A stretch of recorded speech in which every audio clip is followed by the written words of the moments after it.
Hello, and welcome to the Art of Intuition podcast. My name is Susan Jane, and I believe that trusting your intuition is the best way to live your life with meaning and purpose. Each week you will hear about how you can connect, develop, and trust your intuition through interviews with other guests and my own personal experiences. Join me to understand how your intuition can guide you towards a life full of meaning and loving purpose.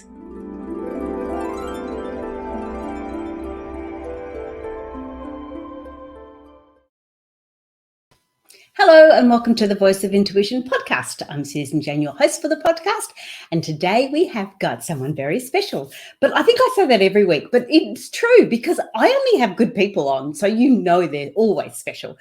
But today we've got Bridget. Now, Bridget, we've had a few comings and goings with Bridget because we know we've had to change things around and move things around. So I'm really excited to have her on board. Now, Bridget is an intuitive life coach. But what really resonated with me with Bridget is that in 2018, she had her big aha moment. Now, for me, that's quite recently. And so I want to get an understanding of what that means to her and how that's affected her life, because I've been doing this for quite some time. So it's nice to get that lovely, fresh look at it and get a better understanding of it. But before we go ahead, I'd love you to subscribe or like, share the podcast, do those things that we ask you to do. And I really don't like asking people to do things, so I do have a challenge with that. But before we talk about anything else, I want to introduce you to the lovely Bridget Cooper. Hi, Bridget. Oh, hang on, let me press the right button. Hi, Bridget. Hello. Thank you for having me. I'm so excited to be here. We're on opposite sides of the world. Yes, I know. To me, it's morning here. It's afternoon for you, isn't it? It's 6 p.m. Yes. So tomorrow's going to be a little bit overcast for you if you're going to get our weather. Well, I don't even know what the forecast is tomorrow, to be honest with you. I'm hoping it's not as hot as today. Oh, okay. Yeah, no, because we're going through winter at the moment. So yeah, it's cool. Not as cool as you have sometimes. Like where I am, we don't have snow or anything like that. But yeah, we do have to wear long sleeves sometimes, which is a bit challenging. Yes. And your solstice is the opposite. So when we had our longest day last week, and it was like, oh, wow, and you're having your shortest day, and now you're entering into that period of like spring is coming. Yes. I'll be in the UK in spring. This recording will go out while I'm in the UK. I think we're just getting back from the UK. That's how advanced we are in it. I've got so many ahead at the moment. But it's enough about me. That's not what we're talking about. We're talking about you. Okay. So Bridget, I looked at your profile and everything else, and it was in 2018 that you had your big aha moment. Now, I'd love to get an understanding of what was going on before. What attracted you to see this or to experience this, and how that's taken you forward? So can you give us a little bit of a rundown on that? Sure. So in 2018, I was almost 42 years old. I was working in my corporate job for over, almost 15 years. And I was just starting to feel a little bit like itchy and uncomfortable and feeling like maybe I wasn't doing what I was supposed to be doing. I also had some an illness in my family. My oldest brother, who has since passed away, was sick for 18 months with cancer. And so, when you have an illness like that, sometimes it creates just awareness in you that you didn't realize was there. And so in March 2018, I was already kind of feeling a little bit like not quite sure about what was going on in my life, if I was in alignment. And I listened to Gwyneth Paltrow's first podcast, her Goop podcast, and she had Oprah on. That was her first guest. And Oprah mentioned the power of now.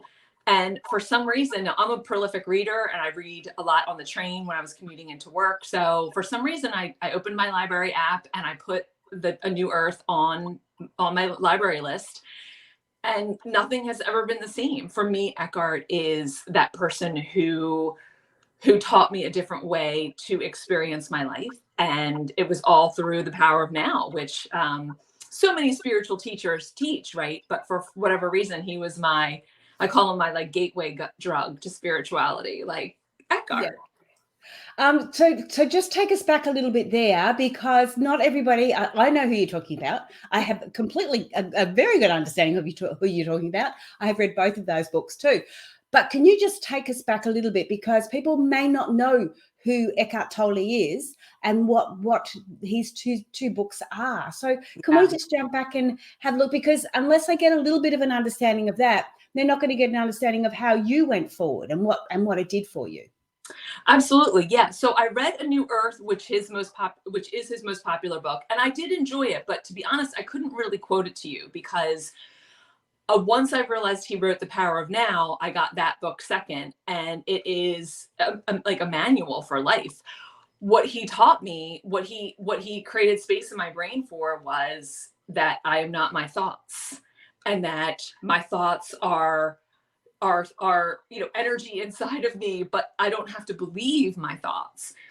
And then he also teaches, his main principle is present moment living, which means that in every moment you're alive in this human experience, the only thing you have is the exact present moment you're in.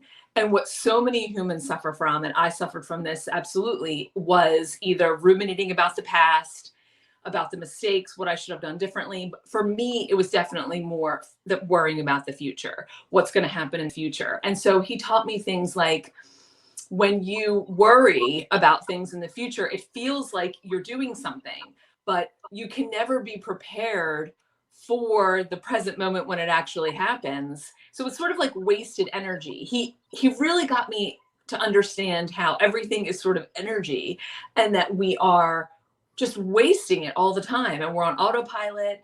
And so I spent a year like practicing living in the present moment and really realizing how much I didn't live in the present moment. And through that process, sort of resetting my nervous system and getting more grounded into like what is actually happening in this moment, as opposed to living in my head, worrying about the future, when it's going to happen, like trying to prepare in my mind for something that hadn't happened yet. And he explained to me that that's like a useless exercise. And my biggest core value, the thing that I am like here on this earth to bring, is efficiencies.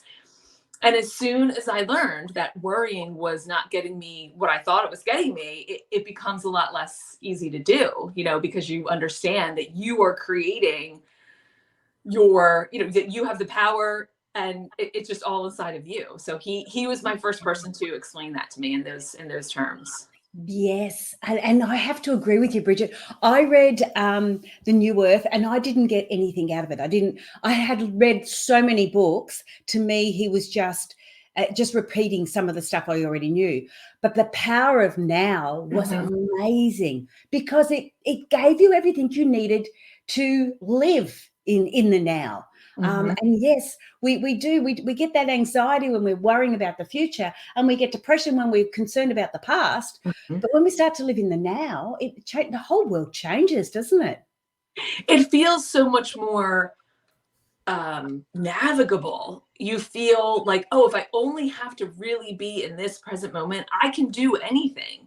What humans tend to do is create all of these scenarios and stories in their brain that are energy leaks that take them away from the present moment. And so but it's really, you really have to practice it. And I think that the world, unfortunately, is set up to keep people out of the present moment. I think it's sort of part of this of the programming that we live in so many ways. So it's an uphill battle.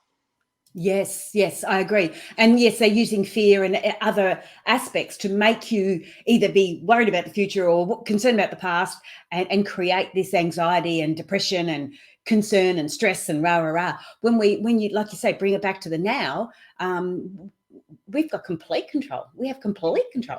Now listen to me. Power of now. Now, what we're talking about is wanting a different life and doing something different with your life. So let's go back to the beginning again.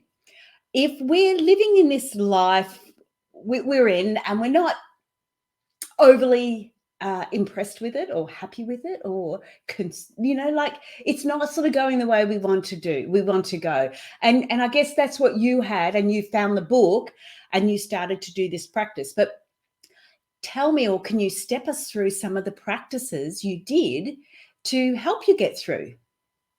Sure. So when I first discovered the power of now, I was working full time in corporate America. I have 3 children. I have a husband. So I had a very full life. And so I would literally walk down the street and just watch my feet walking down the street. This is in the very beginning, and say, like, I'm walking down the street. This is exactly where I am. This is exactly where I need to be. When I would be in work in meetings and I would feel anxiety come up in me, I would just remind myself. It was a lot of reminding myself that what is happening right in this moment, what is going on right in this moment. And it's almost like training your brain, you know what I mean? Because your brain is really used to going to these places in the future. And so through Eckhart, it was really practicing like what is happening in this present moment.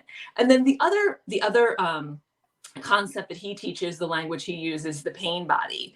And during this time, I was doing a lot. After Eckhart, I got into To Be Magnetic, which is a manifestation sort of meditation program that a gal in the United States started. And it was so interesting because a lot of what that To Be Magnetic teaches is connecting to your inner child and connecting to your shadow. And Eckhart talks about your pain body. And so the other thing I was able to do as I was learning about the power of now and, kind of rejiggering, the way I experienced my reality was noticing my pain body and really noticing the pain body in others. And that allowed me to, again, be very present. It's like, it just creates a powerfulness inside of you when you know that all you have to do right now is deal with exactly what's happening in front of you. And so many times that involves all the people around us who are also living not in the present moment. So those were the two, like my 2 introductory things, was sort of the grounding in what is actually happening right now, and then becoming familiar with that pain body part of myself so I could, really kind of transmute that part. Okay. So and the pain body is like the inner child or the shadow side. Is that what you're referring to? Yeah, so I consider the pain body to be kind of a combination, but really sort of that shadowy part. So the shadow parts of us are like the parts that we don't like about ourselves, the parts that we have been told are wrong or bad, and we have a lot of sort of negative, heavy energy around them. And it often creates reactiveness in people as opposed to response. And as I was learning about the pain body through Eckhart, I was also learning about shadow and inner child. And it just all kind of created this nice acceleration of like, okay, what am I trying to do here? And what I'm trying to do is feel better in my life. And through these practices, I was able to release so much of like what didn't serve me anymore, bottom line. Yeah, yeah.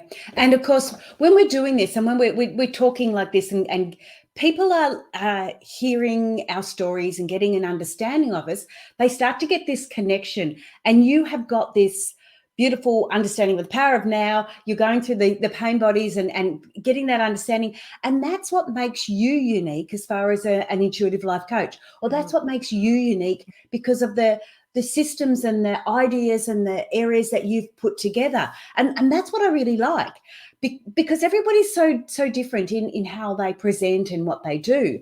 And I love that power of now, because it really does bring us back into control. And once we feel like we've got control over our lives, not over everyone else, once we've got control over our own lives, it does make a huge difference. But for the people that's listening on the podcast, not watching the video, I've got the little ticker tape going down the bottom, and it says, notice the story you live in.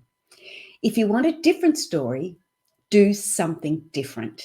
Mm-hmm. Now, I put that up because you had that in your bio, and I thought it was just wonderful. And the first part of it is notice the story you live in. And this is what you're talking about with the power of now. how can we notice the story we live in a little bit more? What are the little tidbits that we can have for that? Sure. So when I work with people, usually there's something in their life that they want to shift. They want to, a lot of the work I do is around calling in a new job. People want to lose weight. People want to shift their relationship. And we've been trained and told that, if you want to lose weight, you do all of these things. If you want to change your relationship, you do all of these things. And what I think is a more important order of events in order to shift something is to notice what it is that you're in right now. What are the details of your life that you live in? What are the parts of your life that you like? What are the parts of your life that you don't like? If you're, to use the example of calling in a new job, what is it about your current job that you like? What is it that you would what is that you tell yourself you want? Sort of getting into what it is that you are experiencing on a daily basis, because what we experience on a daily basis is the story we tell ourselves. So it is getting clear on how you feel in certain situations. And once we get sort of that basis of, what is it, the story that you live in? So for example, with the job, people will say, I'm undervalued, I'm underpaid, I'm frustrated, there's no work-life balance, all of these things. And this is all part of the story that they tell themselves. So for example, if someone's telling themselves a story where they're not valued, so they're creating all of these, they have all this evidence to prove that they're not valued. And so the way that I encourage people is to notice that, that's what you believe. You believe that you are not valued. That is, if I were to ask everybody at the company, they probably wouldn't say the same thing. So it's really kind of your story. And then what is something small that you can do different to get a different result? And it can be, for many people, the way they interact at work. You know what I mean? If you're always raising your hand, try not raising your hand. If you never raise your hand, raise your hand. People want to make these grand sweeping changes in their life. And of course that's possible, but change is one small thing at a time. And when you do something different, it's doing something that makes you uncomfortable, and then you get a different result, and then you don't feel as uncomfortable doing it anymore. So it's kind of moving through that discomfort of doing something different. Yes. And I love that, because you've got to really notice where you are. It's like, this is uni talk, but it's like gathering that base data, isn't it? Yes. You've got to have an understanding of where you are, what you're at, and what you're doing. So, there's an area that you can focus on or look at or make those changes. And often when we make too many changes at once, you might not know what it is that has been the catalyst for that change. But if you make these small little changes as we go, you can see it starting to grow and develop and change. You sort of go, okay, well, like you say with the hand raising, I love that idea. It's like, I haven't been raising my hand, so I'm going to try it. Well, okay, that might not have made a big difference. All right, we've tested that theory. Let's try another one. Let's try doing it this way. And so to really notice the story you're living in, and the words you're using, and the thoughts that you had. The other bit I really liked is when you said, if you're in a business or in a group like that, you feel you're not valued. If you ask every other member, they would say something completely different. And that is definitely when you start to bring it back to yourself and go, well, that's the story you're believing. That's what you're feeling. So and what we believe we create. Yes.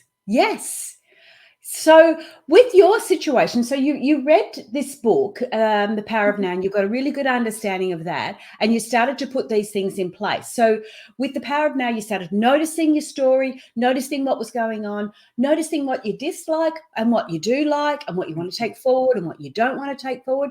What was your next step after that? So my next step was connecting to my intuition. So as a result of living in the present moment, I was very clear that I was not in an aligned career, that I was basically doing what I've been doing since I was 22 years old. I fell into a job. I never left. And I was really quite stuck. And I didn't know what to do, because, I could go get another job at another company, but what I knew was that It wasn't the company that was really the problem. It was me. I wasn't where I was supposed to be, and I wasn't doing what I was supposed to be doing. So I knew that much, but I didn't know what it was. So Yeah. a good friend of mine gave me a mantra, and basically I whittled it down to show me the way, show me the how. And every day I would say, show me the way, show me the how. And when I was at work and I was frustrated and feeling undervalued and noticing my story, I would say, show me the way, show me the how, show me the way, show me the how. And then I got the divine inspiration to become a life coach, which I didn't even know it existed. You know what I mean? Before Yeah. I opened myself up to, to be inspired to what was the next thing that I was supposed to be doing. Okay. I just want to take you back a quick step. Yeah. A mantra. Now, again, I know what that mantra, what a mantra is, but I would love you to explain it in your terminology and your words, so other people get an understanding of what a mantra is, because this has been a big change for you, and we want to know exactly what it is, so we can use it ourselves if we want to. Absolutely. Yeah. So show me the way, show me the how was, I think of mantras as something that grounds you, that brings you back into the present moment, and also feels like a really good use of time because you're asking for help. So I believe that, we can ask the universe and we can ask for help. I mean, before I was deep into spirituality, I was religious. So, I would pray to God, and I believe in the higher power. I've always believed in that. So show me the way, show me the how is a mantra that allowed me to be in the present moment, allow for what was happening, and also feel like I was doing something to call in what I was looking for. And I didn't know what that was. So mantras, I think, can be very helpful when you are trying to train your brain to kind of believe something different than maybe you would normally believe. Yes. Oh, I like how you explained that. And it's like a mind switch, isn't it? Because you're sitting there going, oh my God, everything's going crazy. What am I doing? What am I doing? And just to say that, and because how I explain, or how I talk about intuition, is there's the three things: you ask, you receive, and you action. Your mantra is you're asking. That's part of your asking. Yeah. Prayer is part of asking. Yeah. So yeah, it really, really makes sense. But so the mantra is just trying to find those a short sentence that makes you stop from the panic and the stress and the anxiety, and flip. It's almost like flipping a switch, isn't it? Like flipping a switch and then going, okay, let's focus on something else for a minute and see what happens with that. So yeah, that's really cool. Yeah. And for me, the mantra was, again, doing something different. It was, I've never done anything like that before. I never considered my pattern would be to find a new job. Do you know what I mean? Just leave and start somewhere new. But it was just like, I couldn't bring myself to do it. So then I didn't know what the hell to do. I was totally without a plan. And so the mantra allowed me to open up to, okay, what if you don't need to know? What if it will be revealed to you? And that is a much nicer way to live. Yes. And it's a simple thing that you can do that is one thing different. It's just like having your hand up or having your hand down, It's a very, very simple thing. No one else needs to know about it. You can do it in your head. You can put it on sticky notes and put it on your computer. It's just something so simple and so basic, and yet so profound, and it can make such a big difference. It's huge. It's really, really impactful. Yes.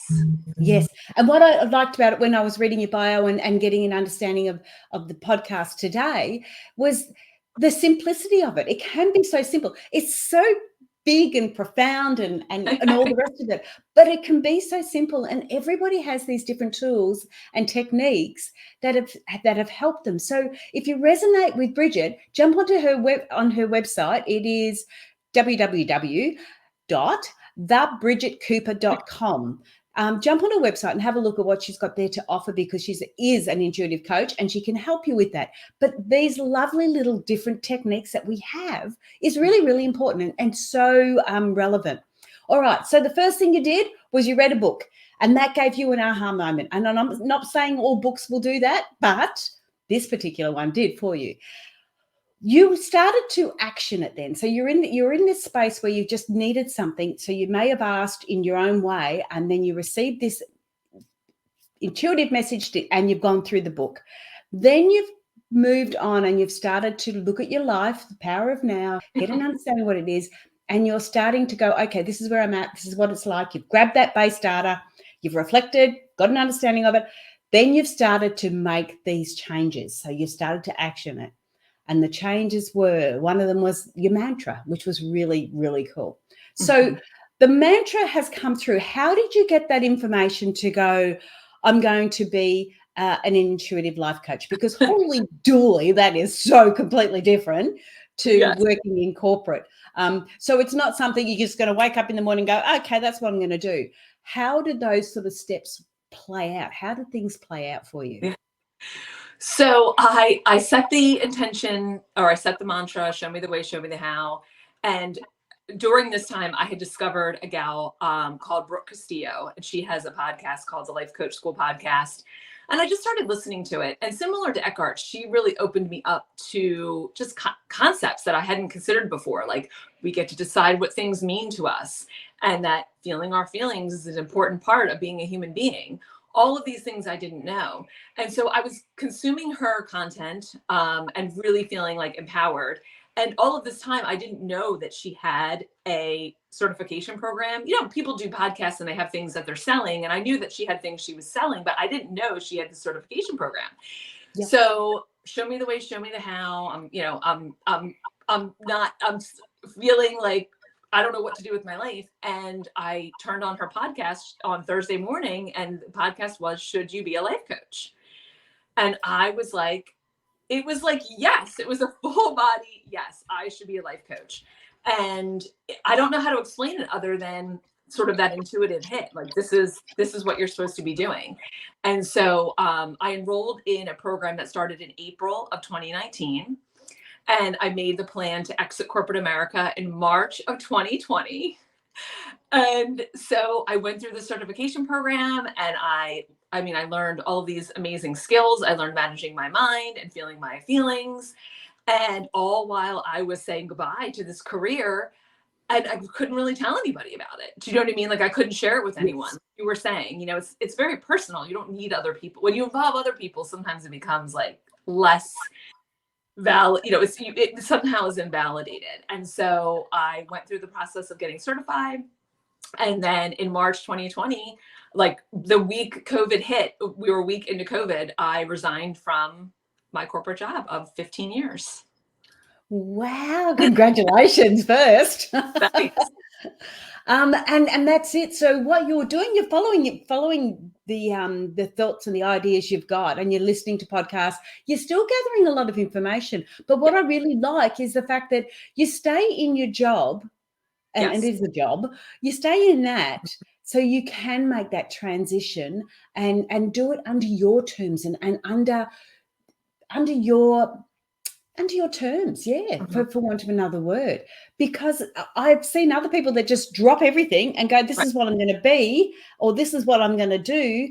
And I don't feel that they've got the right mindset for it, or the right connection, the right heart connection. Whereas what you've done is you've done it in a manner that is conducive to you and how you want to be. And then all of a sudden you've come out what I call your spiritual closet. Hey, I'm here. Right. Yeah, which is really cool. That is good. And it's such a big step. Yeah. And it's, you know, you teach what you most need to learn, right? So with so many of the people that I work with, they are in similar kind of corporate America, dissatisfied, you know, they want to feel different in their life. And what I always encourage them to do as they're trying to shift their life is to get happy where they are. You know what I mean? Like, you don't leave when you're upset, when you're angry, when you're frustrated. That is, you know, that's just, I don't know. It's just not the way to do it. It's not your highest timeline. And so because I did that, I teach other people how to do that. And so many people come back to me and they say, you know, when they finally made the decision to leave their job and they called in the job that they wanted, that it was really a seamless transition because they had felt all of the feelings before they resigned. You know what I mean? Like, this wasn't something new that they were processing. I think what you're saying is people, they jump into all of this newness and it's too much. It's like, it's like wanting to, you know, run the marathon, and, you know, you have to start out running a mile or whatever. So it's or they're trying to run the marathon without the training. correct. Whereas you've gone through and you've done all that training, so you've got the understanding of going forward. But I love how you said that you have to be happy where you are, because otherwise you're taking all that crap and negativity with you. There's an Abraham Hicks quote that I just absolutely love, and it says, "You can't have a happy ending to an unhappy journey." And when I read that, I thought to myself, that is so applicable to me, because I was unhappy. Like, I would have told you I was unhappy at my job. I was unhappy, but ultimately I knew I was leaving, and I was like, okay, well then how do I want to feel? And how I wanted to feel was proud of, the years that I had put in there, curious about what was happening around me, but not personalizing it, really moving through it in a way that felt empowering, as opposed to like disempowering, which I think a lot of times can happen when you are leaving from a place of, anger and agitation thing. Yeah. Oh, that's and making that transition is really cool, because it is a struggle. I remember leaving one of my jobs to go into another one, and I did the same, and all I did was take on all that. There was no happy ending. Whereas with another time, I ended up leaving and thinking I really didn't want to leave that job because I really liked the people. So it was a different. If it was still a happy ending, but it was a whole different concept. So yeah, be happy where you are. Get that happiness first before moving on, because that's what you're taking with you then. That is really good. Now, the other thing I've got on the little ticker tape, now I saw this on your bio too, which I really liked, was setting an intention before doing anything will drastically change your life. So you're at this particular stage now where you're still in your work mode, and you have done your study and your research and your learnings to become an intuitive life coach. How did you go about setting that intention? Because there's an intention as far as I want to leave that job and start that, but how did you put that into place? What was your intention, and how do we set those intentions? Sure. I think that the way that I came to be a life coach was through the intention of, as I was doing Show Me the Way, Show Me the How, I was also focusing on things like, what am I naturally good at? What are things that, they talk about, if you do what you love, you'll never work a day in your life. I never understood that. I was like, what does that even mean? Like, work isn't enjoyable, or, it's not like pleasurable. And so I started to get clear on what it was that I was good at. And when you set that intention to get clarity on what you're good at, I mean, and it's really like, so I'm a heavy journaler. I probably should have mentioned that in the beginning. So I journal a lot. I wake up every day and journal. And so as I'm journaling, I'm setting the intention, like, what is it that I'm good at? And over the course of this time, I realized that I have so many gifts that allow me to show up in service to other people. But I didn't realize that they were always there, but I didn't see them as gifts. And I think so many times with people, the thing that you tell yourself is sort of your negative, or you have shame around or anything like that, is really probably one of the things that you're here to do, and to shine your light in that way. And so for me, intention in this instance is setting the intention to understand, like, why am I here and what am I supposed to be doing? And part of that is being nice to myself, and like, what are you good at? What are things that you could do in your sleep? And through that, I got just a lot of clarity about what my sole purpose is. Yes, and part of that intention is just sort of going, well, I'm not really as happy here as I would like to be. So my intention is to become happier. How am I going to do that? What am I? And that's where your mantra came in. Show me the way, show me the how. It all starts to look at your intention, isn't it? Because when you think about it, actually, that mantra is almost an intention, isn't it? Mm-hmm. It's like, well, I want to know the way, and I want to know how. Yeah. So that's an intention. I remember when I started this podcast, the very first podcast that I put out, or episode I put out, was my intention. That was it. And the intention for this podcast. And I remember going through it and getting a clear understanding of what it really was that I wanted to do this podcast for, because I can assure you there's no money in podcasting unless you're, Yeah, really well to do, but there's no money in it. So it's got to be a love job. It's got to be something that you're passionate about, because there's a lot of hours you spend in it. So having that intention, and even when you're saying, okay, I want to be a life coach, you did the course, you did the training for it, but there's still that intention behind it, because you can still go, you know what, I've learned it all, but it's not quite for me. I want to just do this. I want to try that.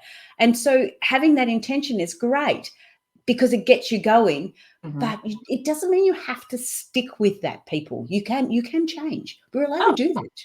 We're allowed to make mistakes. Sorry, what was that? You're allowed to change your mind. Yes, I know. That's the best part of life. Yeah. People don't teach us that. Yeah. Well, Bridget, what I would love to get a little bit more of, I like, you said you were doing some journaling. Like I'm picking up on this stuff. Journaling. What is that? How do you do that? How will that help somebody? Because obviously that's helped you in your ways. Yeah. What are you? Because we don't have a lot of time, but what are those little steps that you take to do journaling? Because I know I've opened a book often, empty pages, and I've looked at it and gone, right, don't know what to do there. I mean, and I'm an author. I've written my book and all the rest of it, but there's times there when you sort of look at a blank page and go, yeah, just not happening. What am I doing? So what's journaling all about? So I like journaling for clearing your mind. I think for a lot of human beings, they have very busy minds. They have a lot of thoughts going on in their brain.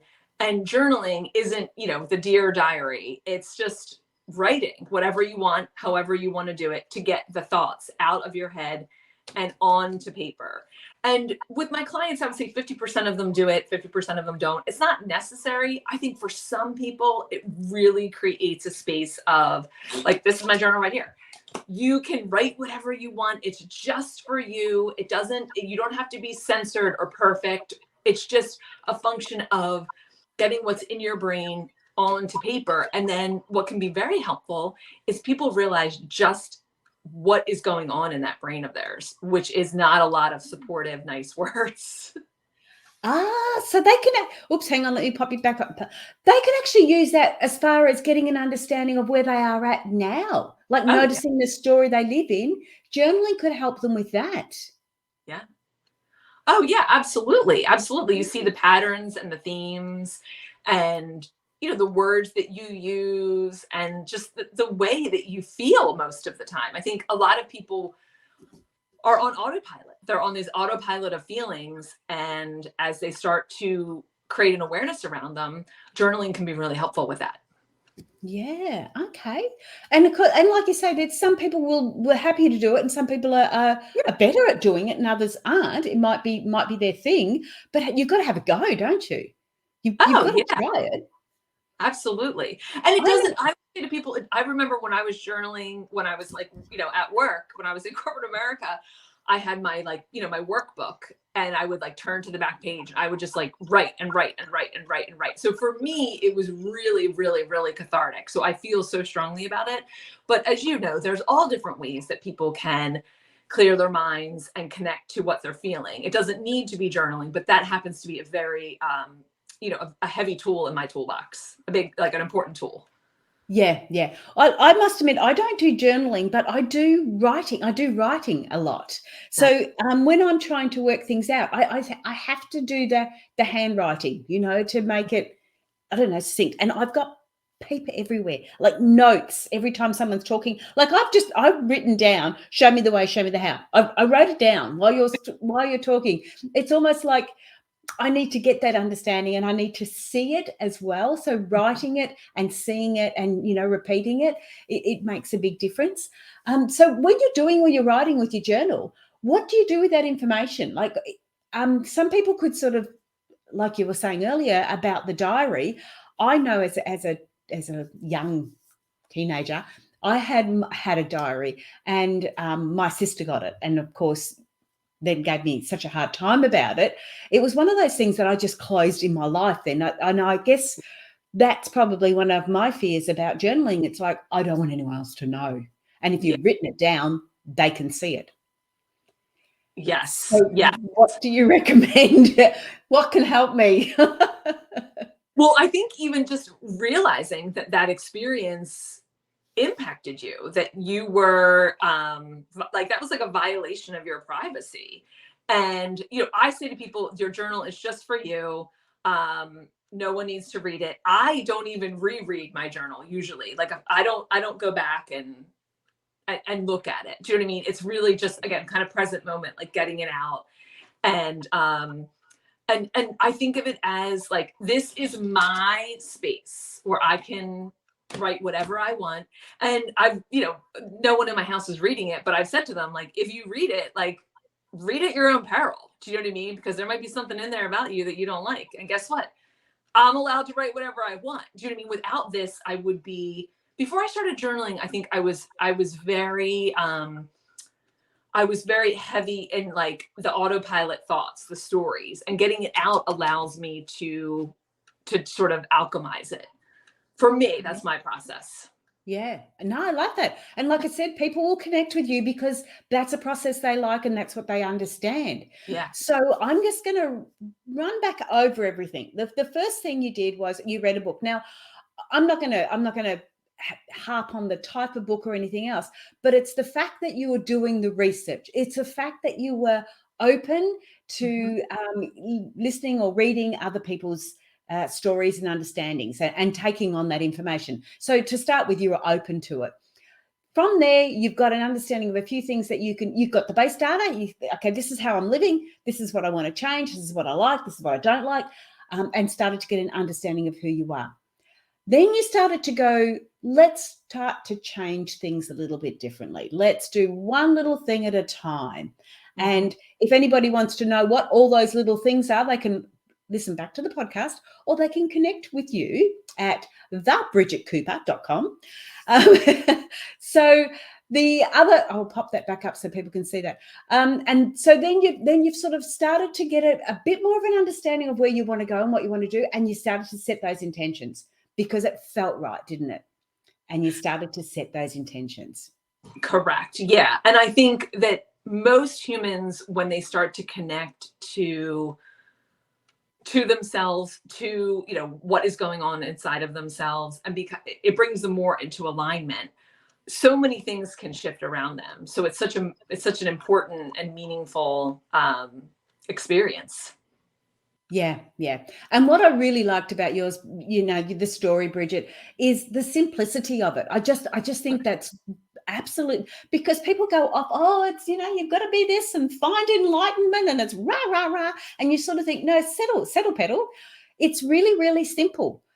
But it's even easier when you're following, or you're going with a life coach, or you're going with somebody, or you're following somebody else along. And you've done that. You've followed other people. I've followed books. I couldn't tell you how many books I've read, podcasts you listen to and different things like that, because they resonate in a different way. But the biggest thing is, it is simple. The hardest part is actually doing it, isn't it? Because it's not hard. It's just being consistent and doing it, and having somebody like yourself around to support you is just gold. But we are getting a bit low on time. So again, if you want to connect with Bridget, it is thebridgetcooper.com. Have you got one more little tidbit, or would you like to share anything before we go?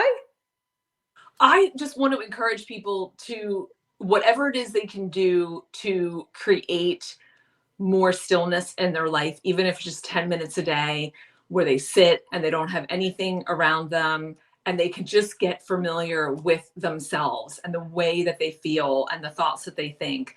I think as this world turns madly on, it's going to be so much more important, even more so than ever before. And there's nothing that you need outside of yourself. You have it all inside of yourself, but until you access it, it is, it could be, a little uncomfortable. I think more uncomfortable than it needs to be in this human experience is maybe the way I would say it. And in all honesty, that just rolls it right back down to the title of this podcast, which is, if you want a different life, do something different. And like you said, it's that uncomfortableness, sitting with yourself. That it can be uncomfortable, it can be challenging, but that's what you need to do in order to create a new life or a different life. That is one. Thank you so much, Bridget, for being on the show. It was wonderful. Thank you, Susan. I'm so pleased to speak with you. It was really fun.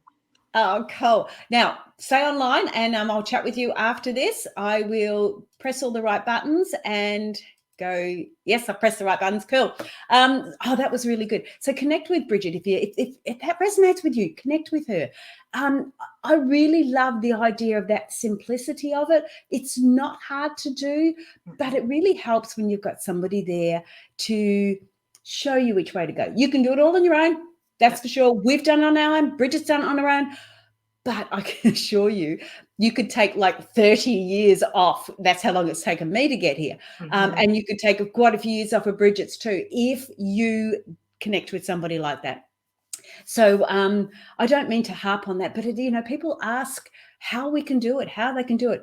You can do it in so many ways. You can do it the hard way, like I did, but there is so many easier ways to do it with that guidance and the support that you might be looking for. So jump onto the website. That is it for me today. We had something to tell you, and I can't remember what it was. Subscribe, like, share the podcast, and I'll try and remember what it was I was going to say to you. Yes, I will probably be in the UK when you see this one, or just getting back from the UK. I'm going with my dad, who's 92. We're having 4 weeks over there. So that'll be an amazing time. He's going to show me where I was born and everything else. I'm the only one in the family of 8 that hasn't been back to the UK as an adult. I came over to Australia when I was 2.5. So I'm really looking forward to that. So maybe that was what I needed to share with you. I'll jump onto the Intuitive Personal Development by Susan Jane, or with Susan Jane, Facebook group, and we do live flower readings on there. They're really fun. But that's me for today. Hang on, let me bring back the branding. I've got to do all the right buttons again. Have a great week, and we'll catch you next week. Okay, bye for now.